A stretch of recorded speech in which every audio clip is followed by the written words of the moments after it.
en conjunto con la Oficina del Alto Comisionado para los Derechos Humanos de Naciones Unidas y la Secretaría de Gobernación del Gobierno Federal mexicano. Y en este panel nos acompaña Dolores Rojas, mi colega de la Fundación GOL, Jesús Peña, que es adjunto de la oficina aquí en México del Alto Comisionado, y Carla Ríos, subdirectora de la Brigada Marabunta. Vamos a tener intervenciones de 10 minutos de cada una y cada uno de ellos, y después abrir a preguntas y comentarios. La publicación es gratuita y se puede entregar al final de la presentación, y también, al igual que las otras publicaciones de la Fundación, la pueden encontrar en nuestra página en internet www.mxboe.org y en el pabellón. Y bueno, vamos a continuar ahora con la presentación. Le voy a dar la palabra a Jesús Peña. Pues muy buenas tardes a todas y todos. Muchísimas gracias en nombre de la Oficina del Alto Comisionado de Naciones Unidas para los Derechos Humanos por su presencia el día de hoy con nosotros, con nosotras, y sobre todo también muchas gracias a la Fundación porque siempre acoge estos temas de derechos humanos y la agenda de derechos humanos hoy en un tema tan importante como el derecho a la protesta, ¿no? Y por supuesto, pues también un saludo a mis colegas que me acompañan en la mesa, con los que hemos trabajado, Dolores, Carla también, sin lugar a dudas, y cuyo rol ha sido fundamental en la protección del derecho a la protesta en México, y a todos los que han hecho posible el libro que presentamos ahí, del que les ha hablado Jorge.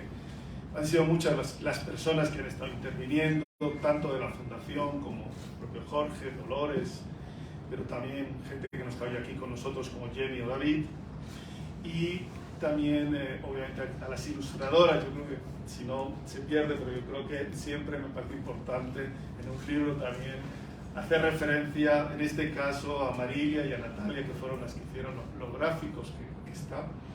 Y aunque no nos pueden acompañar, entiendo que ha habido un problema con el vuelo, pues a la Secretaría de Gobernación, porque no es habitual, ¿no?, que una publicación sobre el derecho a la protesta se publique, no solo en México, ¿no?, en algunos otros países, con el Ministerio del Interior, en el caso de México la Secretaría de Gobernación, particularmente en México con la Subsecretaría de Derechos Humanos que encabeza Alejandro Encinas, que juntos publiquemos una publicación como esta. Yo creo que eso también habla de un compromiso, aunque no nos hayan podido acompañar el día de hoy.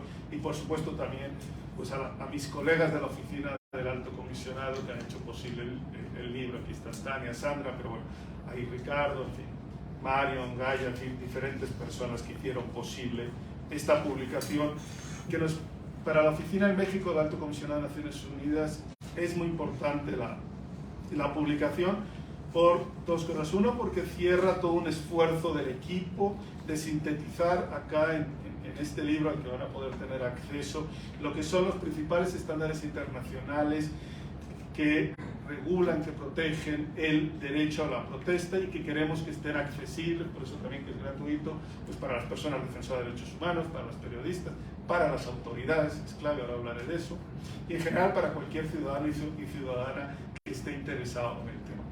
Pero el otro aspecto por qué es importante esta publicación es porque deseamos, quienes estamos aquí en la mesa y también la Secretaría de Gobernación, que las autoridades se apropien de los tres niveles de gobierno, se apropien de estos estándares internacionales y hagan un esfuerzo genuino por su implementación. Y ahí hablamos pues de todas las autoridades que tienen el tema de derechos humanos a su cargo, pero también aquellas que están a cargo de la seguridad pública, del mantenimiento del orden, de la procuración de justicia.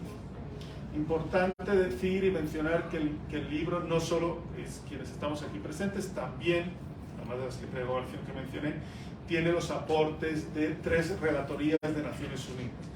De la Relatoría sobre el Derecho a la Libertad de Reunión Pacífica y de Asociación, la Relatoría sobre Libertad de Expresión y de Opinión, y la Relatoría sobre la situación de las personas defensoras de derechos humanos. ¿Y por qué es importante el derecho a la protesta y proteger el derecho a la protesta? Yo creo que todos podemos coincidir, quienes estamos hoy acá, que si pensamos en aquellas personas o grupos históricamente excluidos del debate público y de la toma de decisiones, son grupos que en general cuentan con pocas ocasiones para participar en asuntos públicos, para hacerse escuchar, para recordar a las autoridades las obligaciones de protección que hay. Y al mismo tiempo que es eso, todos y todas acá presentes recordamos que la lucha por muchos derechos que hoy gozamos ha sido una lucha de largo tiempo, de muchas personas, movimientos, que se ha dado en muchas ocasiones en las calles, en las plazas, con manifestaciones, con protestas. Yo creo que hoy, por ejemplo, podemos pensar en los derechos de las mujeres, y va desde lo que supuso y lo que hubo que luchar para obtener el derecho al voto de las mujeres hasta manifestaciones recientes que exigen medidas frente a la violencia de género o el acceso a los derechos sexuales y reproductivos. Recordamos las manifestaciones y el reclamo incesante de quienes buscan a las personas desaparecidas por todo el país, las exigencias de pueblos y comunidades indígenas por el respeto a sus derechos, las exigencias de justicia de quienes sufrieron graves violaciones a los derechos humanos en lo que se conoce como el periodo de la Guerra Sucia, o quienes se manifiestan por la protección del medio ambiente frente al cambio climático. Todos ellos, todas ellas, están haciendo un ejercicio del derecho a la protesta. Y estamos convencidos que los avances que ha habido, pocos o muchos, ha sido en gran parte por esa lucha, por ese ejercicio del derecho a la protesta. Por eso, la importancia de recoger en un documento todos estos estándares, porque lo que hemos observado como oficina del Alto Comisionado de Naciones Unidas para los Derechos Humanos acá en México es que en muchas ocasiones las autoridades no actúan de la mejor manera frente a quienes alzan la voz en las calles y plazas, y hay aspectos preocupantes que hemos detectado. ¿Cuáles son algunos de estos aspectos? Por ejemplo, detenciones arbitrarias e incluso desapariciones forzadas de carácter temporal de las personas manifestantes, particularmente de los jóvenes. Hemos visto que hay falta de rendición de cuentas frente a los abusos policiales cometidos. En muchas ocasiones no hay investigaciones, o estas investigaciones se dilatan enormemente en el tiempo, o se realizan investigaciones por delitos de menor envergadura que no se corresponden con la gravedad de los hechos que se han conocido. Porque hay uso de armas de fuego contra los manifestantes, porque hay uso de armas que, si bien son menos letales, se aplican de forma inadecuada, incrementando el riesgo de causar lesiones a los manifestantes, porque hay casos de malos tratos, porque hay criminalización de la protesta social, haciendo uso desviado de los recursos. Por ejemplo, yo creo que todos hemos visto cómo a veces se ha puesto más esfuerzo, parece haberse puesto más recursos en perseguir a quienes se manifiestan protestando contra los feminicidios que en la investigación de los propios feminicidios. En fin, hay una estigmatización por parte de autoridades del derecho a la protesta, hay agresiones a los periodistas que cubren las protestas, hay agresiones incluso contra niñas y niños que participan en las protestas o acompañan, o incluso hemos visto casos en que se ha perseguido o sea, ha habido agresiones contra quienes integran los organismos públicos de derechos humanos que están presentes. Por eso esta publicación nos parece que es tan relevante. Efectivamente, también hay manifestaciones positivas, y yo creo que hay que mencionarlas y reconocerlas sin lugar a dudas, como la voluntad expresada por el gobierno federal desde el propio presidente y otras altas autoridades de no reprimir la protesta social, o la implementación de estrategias de diálogo y atención a las problemáticas por parte de diferentes autoridades. Ahora, lo importante es que estas declaraciones estén acompañadas de medidas que fortalezcan las capacidades de las instituciones, incluidas las fuerzas policiales, para garantizar que se ajustan a los estándares internacionales de derechos humanos. Finalmente, sobre el contenido propio de la obra, no es una compilación de estándares, no es, como en otras publicaciones anteriores, una secuencia de un documento tras otro, sino que lo que se ha hecho con apoyo de la Fundación es toda una sistematización donde se recogen los estándares internacionales y los estándares del sistema interamericano, pero dialogan entre ellos, interactúan y se clasifican temáticamente. Así que ustedes van a poder encontrar acá, por ejemplo, todo lo que hay sobre el reconocimiento del derecho a la protesta, todo lo que existe sobre aquellas restricciones legítimas que se podrían aplicar al derecho a la protesta y en qué condiciones, sobre cuál debe ser la actuación policial o cuáles son esas normas de protección para aquellos grupos que se encuentran en una situación de especial vulnerabilidad. Todo ello por capítulos está de tal manera que les sea muy fácil acceder a cualquiera de ustedes, de las autoridades, a qué es el estándar sobre ese punto en concreto. En fin, les animamos sin lugar a dudas a la lectura y sobre todo a que nos ayuden a difundir esta obra que creo que va en beneficio de todos y todas y sobre todo de todas aquellas personas que luchan por un México mejor. Muchas gracias.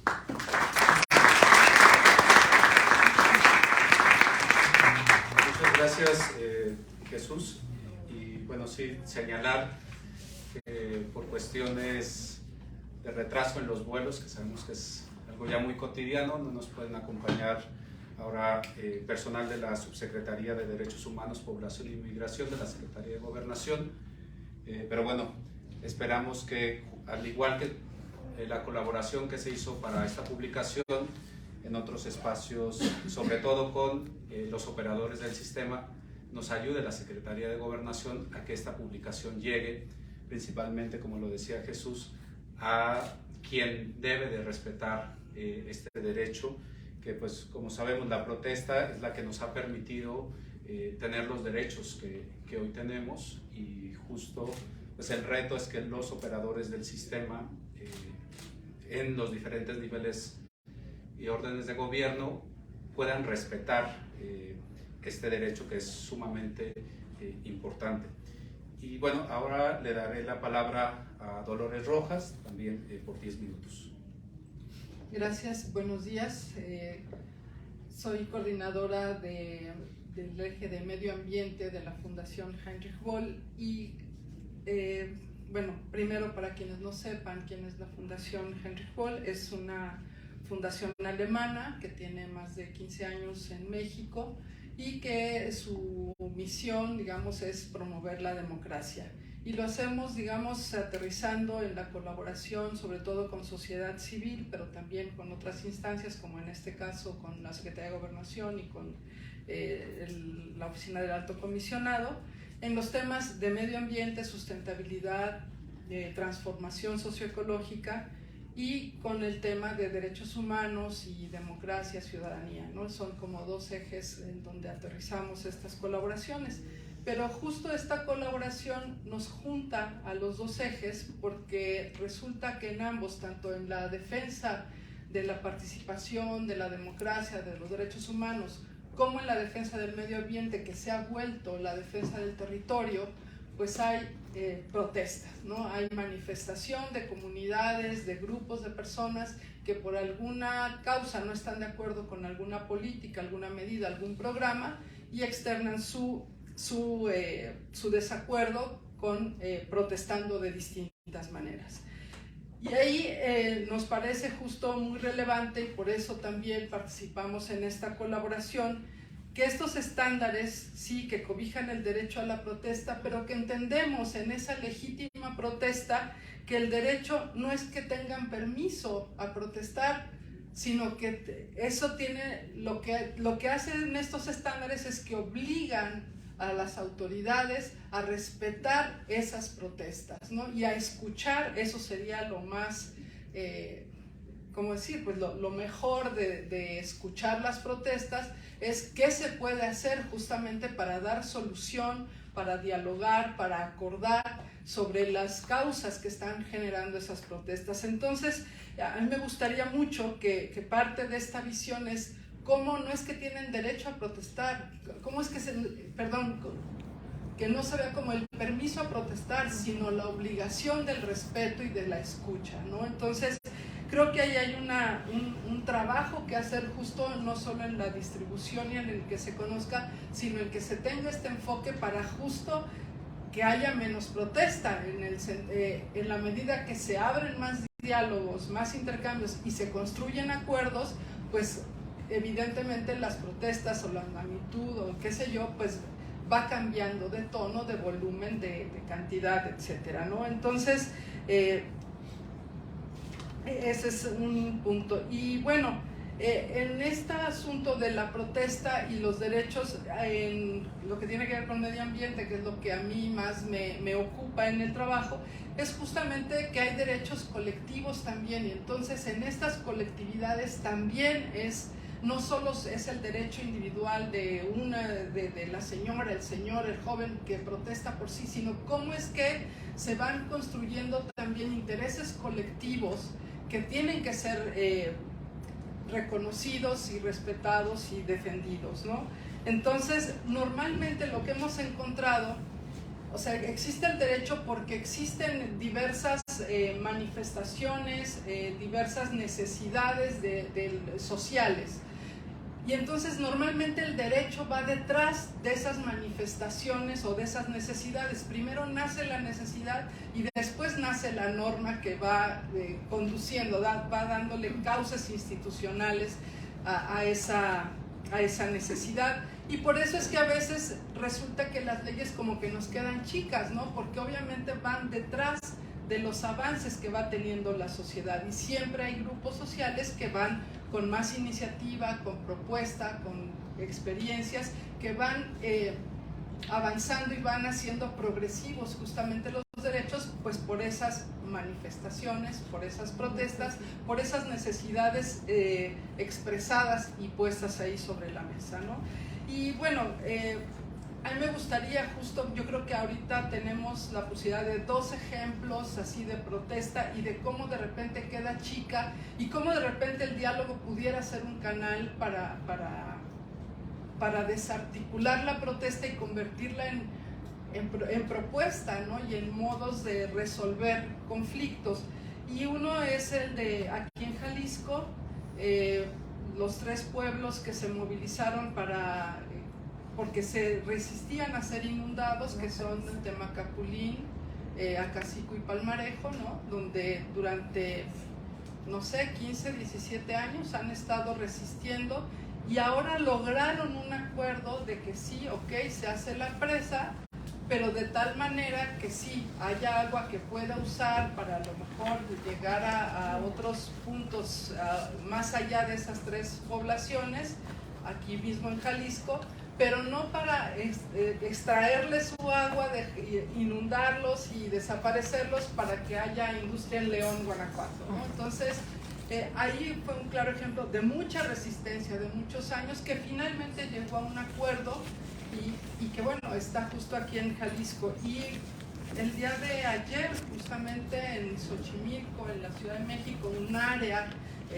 rural de la Ciudad de México, que le da, además de calidad del aire, que le da alimentos, etcétera, a la ciudad, pues hubo una represión porque los ejidatarios comuneros, los de San Gregorio, que es una zona de recarga de acuíferos, pues se oponen a que entre un acueducto, no porque les va a llevar agua a ellos, sino que va a extraer el agua pues para la insaciable Ciudad de México. Entonces, ahí tiene que haber, sí, pues llegaron los granaderos que ya no existen en la Ciudad de México a reprimir el movimiento ahí, la protesta, y bueno, ahí es un claro ejemplo de que urge ir a dar estas capacitaciones de cómo están obligados a escuchar esas protestas y que se abra un diálogo, y en ese caso que están haciendo valer sus derechos colectivos como pueblos originarios, pues hay también convenios internacionales que los cobijan, ¿no? Entonces, digamos, esto es un asunto vivo, es un asunto de todos los días. Jesús habló, por supuesto, de las protestas de las mujeres y pues nada más. Yo me quedo aquí de por qué es importante, por qué para la Fundación fue muy importante sí impulsar este esfuerzo y colaborar con estas otras instancias para empujar y para que no se quede en esta publicación, sino que para quienes son activistas defiendan sus derechos, hagan valer sus derechos y las autoridades sepan de la obligación que tienen de respetarlos. Muchas gracias.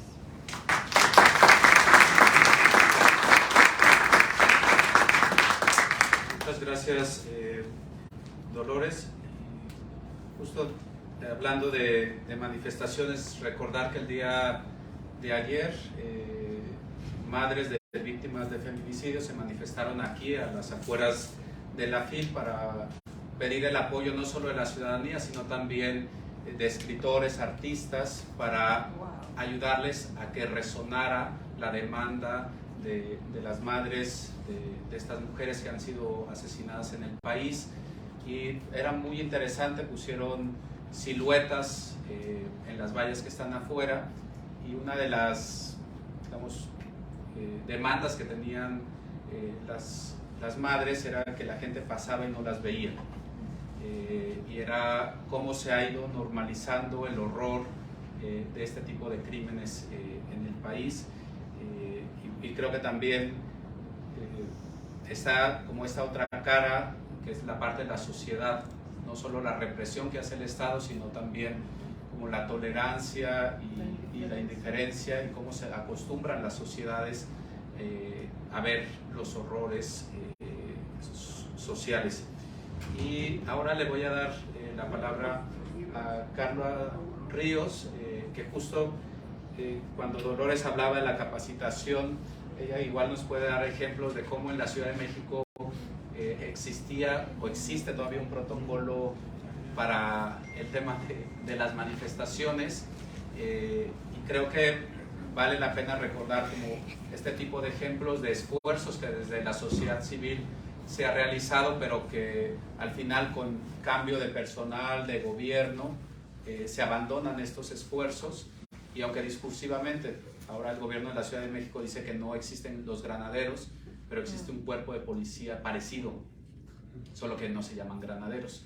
Entonces creo que eso también es importante, como de forma discursiva cambian las cosas, aunque en la práctica, como veíamos ayer en Xochimilco, las cosas continúan igual. Entonces, le voy a dar la palabra ahora a Carla. Gracias. Primero, gracias por el espacio y gracias a todas y todos ustedes que están acá escuchando. Creo que es importante escuchar los procesos que construyen estos libros, pero también lo que los libros pueden dejarnos, ¿no? Que viene después de la palabra escrita, y indudablemente tiene que ser las acciones, ¿no? Y sobre todo cuando tiene que ver con libros como estos, donde colaboraron un montón de personas y tiene que ver con temas que nos competen. Los grandes cambios del mundo se han hecho con la movilización social. Entonces, como bien decían los compañeros, es imposible que haya algo que nos diga si hay que pedir permiso o no, porque los derechos, pues, no se piden permiso, los derechos los tenemos, ¿no? Y entonces más bien solo hay que garantizar que sean protegidos esos derechos que ya lucharon muchas y muchos antes de nosotros. Y bueno, antes de continuar, decirles que yo soy Carla Ríos, subdirectora de la Brigada Marabunta. La Brigada Marabunta es una brigada que en la Ciudad de México sobre todo hace cobertura de movilizaciones sociales. Nosotros, bueno, Marabunta nace hace muchísimos años en una colonia al norte de la Ciudad de México que se llama Gabriel Hernández, que es en el Cerro, y frente a hechos de violencia, lo que nosotros hicimos fue arte, ¿no? Fue dar opciones de arte para niñas, niños, adolescentes y jóvenes, que es como yo digo, la primer gran era de la organización, porque la realidad ya nos había alcanzado. Pero entonces, así nos ha alcanzado la realidad todo el tiempo que llevamos de organización. Y el 1 de diciembre del 2012 fue la primera aparición de la Brigada Marabunta frente a un escenario de represión policial en el contexto de la toma de protesta de Enrique Peña Nieto. Y de ahí en adelante, la Brigada Marabunta ha crecido. Salimos sin uniforme, salimos con botiquines, con cocas para el gas lacrimógeno, y eso fue creciendo hasta el momento actual en el que salimos uniformados, con gafetes, hacemos interlocución con gobierno de la Ciudad de México, con manifestantes, con Comisión de Derechos Humanos, con quienes ya tendrían que haberse reunido sin que nosotros convocáramos para garantizar. En este sentido, decir también que la protesta no es un ente o una masa que se mueve sola. La protesta son personas. Y esas personas, la mayoría de las personas que se movilizan, son víctimas que ya recurrieron antes a un montón de lugares para la exigencia de justicia, en cualquiera de los casos. Territorio, feminicidio, desaparición, estudiantes, o sea, hay un montón de personas movilizándose, pero todas ellas, en el 99.9%, recurrieron antes de la movilización a un montón de instancias y procesos en búsqueda de acceso a la justicia y no fueron atendidas ni atendidos. Y entonces recurren a la movilización, sí, para exigir y visibilizar que se está revictimizando, pero también para buscar la solidaridad de otras y otros alrededor. Y entonces esas personas tienen sentimientos y emociones y vienen de un proceso de desgaste importante. Son víctimas con un desgaste en búsqueda de acceso a la justicia, que son revictimizadas en las protestas sociales. Y con esto como preámbulo contarles sobre estos protocolos, al menos en la Ciudad de México, que es donde hemos tenido más trabajo como organización, en conjunto con el Frente por la Libertad de Expresión, que son varias organizaciones que estamos impulsando el tema del respeto y la garantía a la protesta social.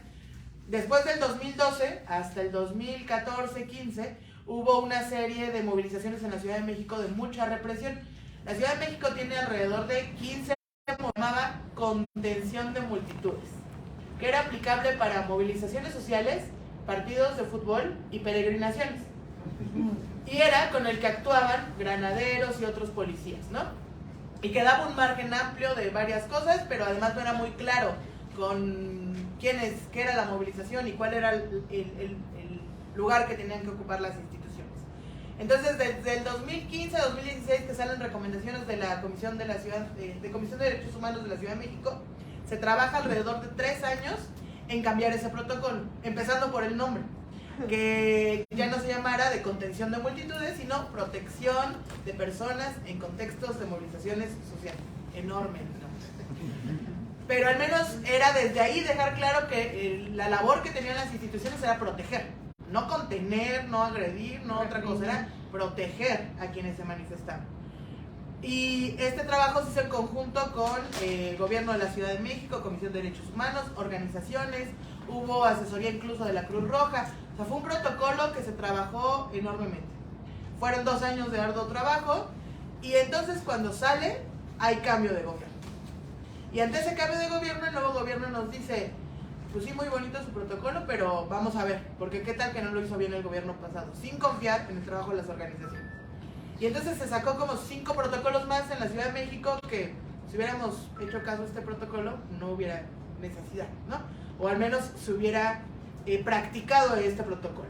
Porque lo que sucedió en ese inter es que nosotros les pedíamos que nos dijeran si este protocolo estaba funcionando. O sea, tampoco creíamos que teníamos la verdad. Decíamos, ¿pueden decirnos si este protocolo funciona? ¿Hay indicadores que nos digan si este protocolo funciona? ¿Cuántos policías han sido capacitados? ¿Cómo ha funcionado? Y entonces nos empezamos a dar cuenta que había también otro factor, que era cómo este protocolo llegaba a quienes tenían que cumplir. Y entonces las y los policías tienen alrededor de 40 protocolos que aprender. Y este era uno más. Y ahí hago énfasis en que ahora hicieron además 5 más para las manifestaciones, perdón. Que además los capacitaban cuando terminaban turnos de 72 horas. Terminando su turno, tenían que aventarse los talleres de derechos humanos y de protocolo. Y que no había ningún indicador que nos dijera cuántos policías estaban en las manifestaciones, cuántos de ellos eran capacitados, pero además que cuando sacan el aviso y dicen que ya no hay granaderos, que desaparecen, y nosotros preguntamos que, pero ¿qué pasa con los indicadores del protocolo y la capacitación? Nos dicen que ya no hay a quien capacitar, porque ese protocolo era para capacitar a los granaderos y como ya no existen, ya no hay a quien capacitar. Aunque había un montón de policía más entrando a las movilizaciones, sobre todo con el tema de las movilizaciones feministas, había mujeres policías, digo, ya sabemos, en el tema de género hasta ahí invade, pues no eran suficientes para cubrir esas movilizaciones, entonces tuvieron que recurrir a mujeres policías de muchos otros agrupamientos. Nadie con capacitación, porque pues, como ya no había granaderos, no había quien capacitar. Entonces, digamos, esto como preámbulo en la Ciudad de México. Pero en los estados, lo cierto es que ni siquiera se toca el tema. Hay estados que ni siquiera tienen protocolos. En Puebla, por ejemplo, había un protocolo que autorizaba disparar a los manifestantes. Entonces, cada vez que vamos a un estado y preguntamos, hay estados donde ni siquiera existe, ¿no? O sea, la policía actúa como se le ocurre frente a los escenarios que tiene.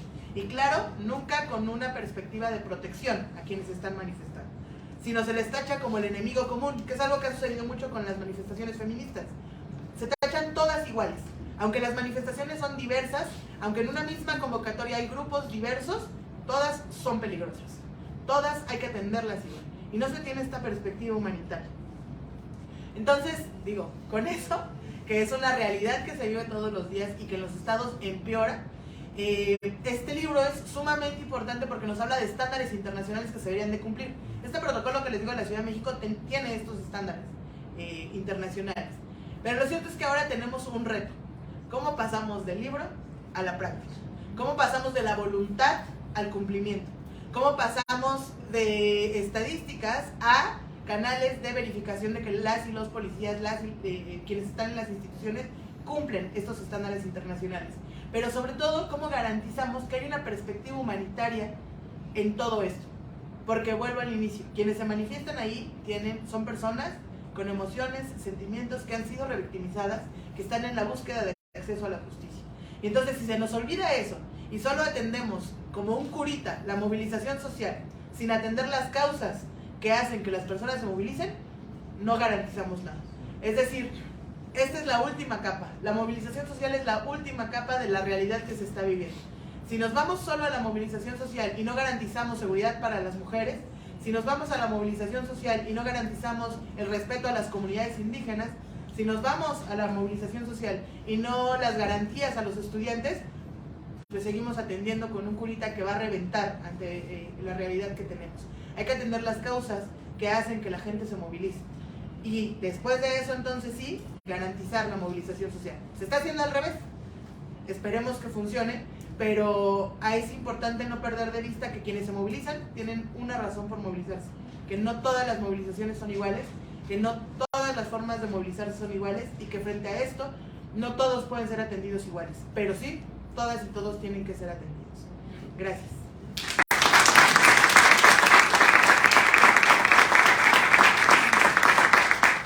Muchas gracias a Carla.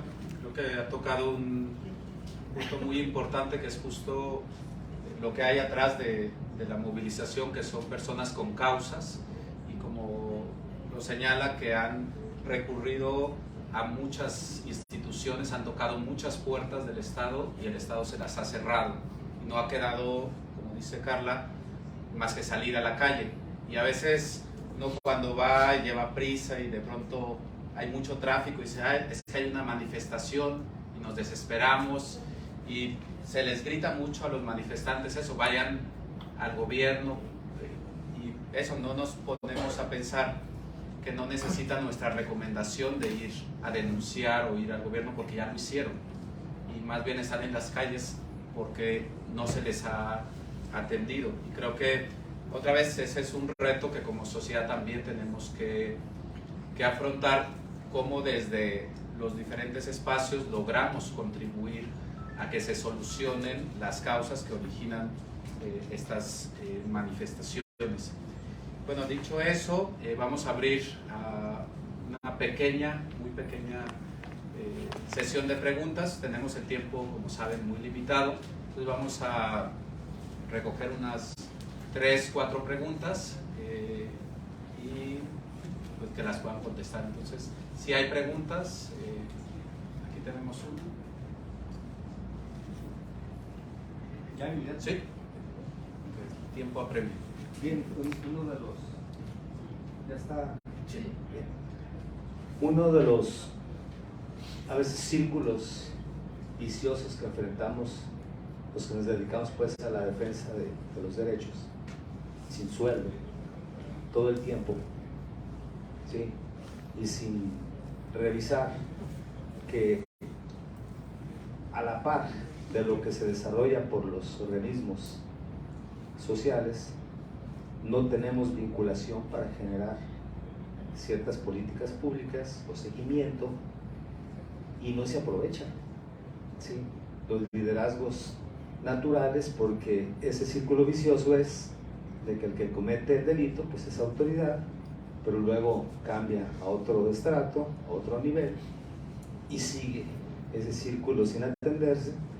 Y en ese sentido, la misma participación ciudadana, el que está convencido de defender los derechos, cuando ya ocurren las represiones o desapariciones, pues genera un ámbito de desconfianza, no hacia el hecho de la protesta, sino de que en verdad será útil, será suficiente el hecho que se defiende.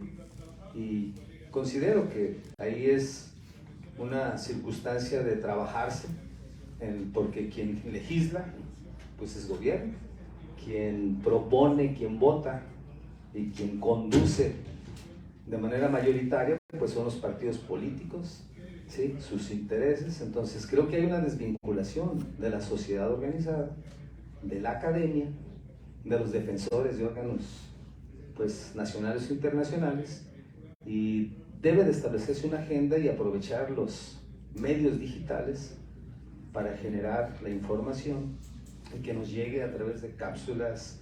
Así, ¿quién no trae teléfono ahora? ¿Sí? En cualquier comunidad.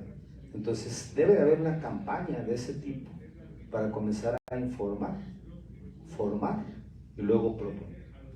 ¿Sí? Esa es nuestra opinión. Gracias. Gracias.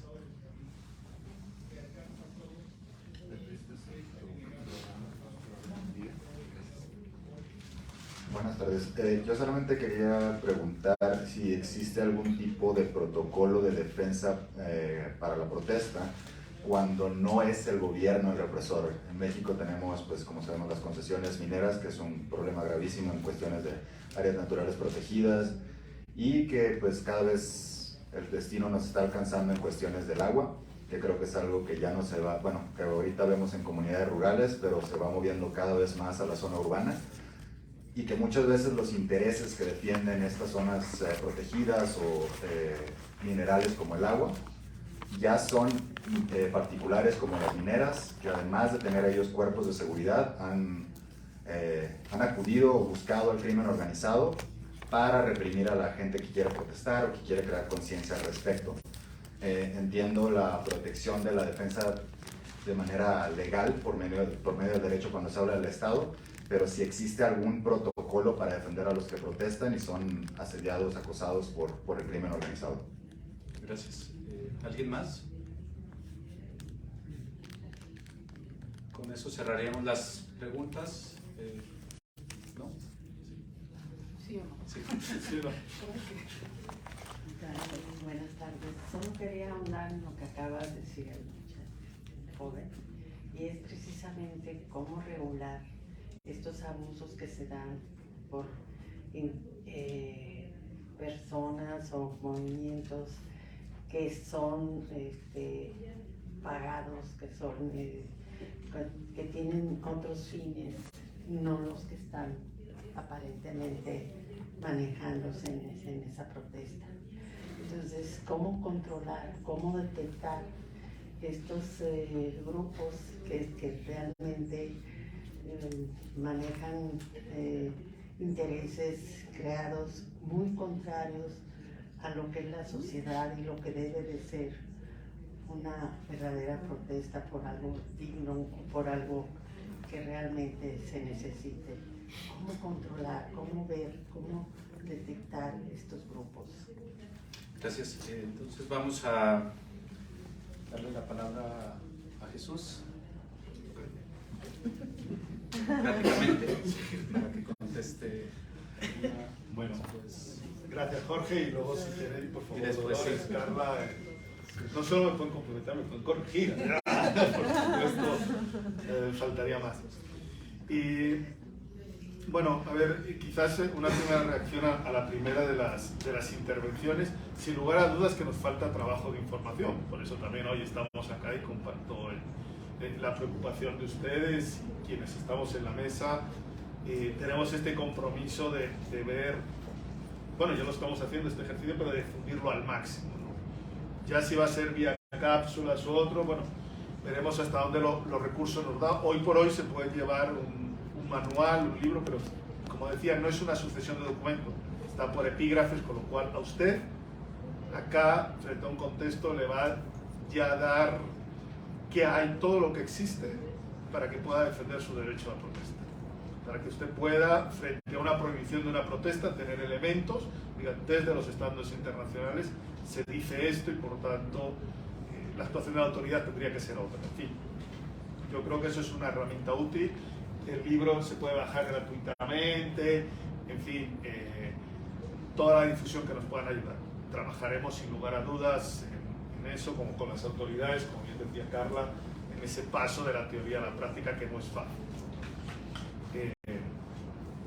Así que en eso estamos, y al mismo tiempo ese es su derecho de reunión, el asociarse para los que consideren estar en la misma, con las mismas ideas, los mismos objetivos, poderse reunir pacíficamente y ejercer su derecho de expresión y defensa de derechos humanos, porque eso es importante, es decir, el derecho de la protesta, que entra dentro del derecho de reunión pacífica, digamos, no se puede entender sin un derecho a la libertad de expresión, un derecho a la defensa de derechos humanos, ¿no? Van de la mano, y por eso también han participado las tres relatorías.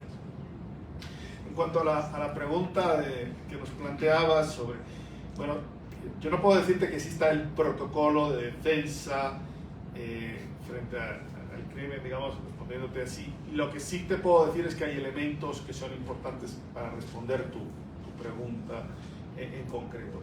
El uno es que cuando hablamos de este derecho, y está acá en el libro y te animo sin lugar a que lo leas, es que frente al derecho a reunión pacífica, el Estado tiene deberes de respetar ese derecho. O sea, el Estado es el que no debe interferir en esa reunión pacífica sin justificación, no debe descalificarla, no debe criticar la protesta.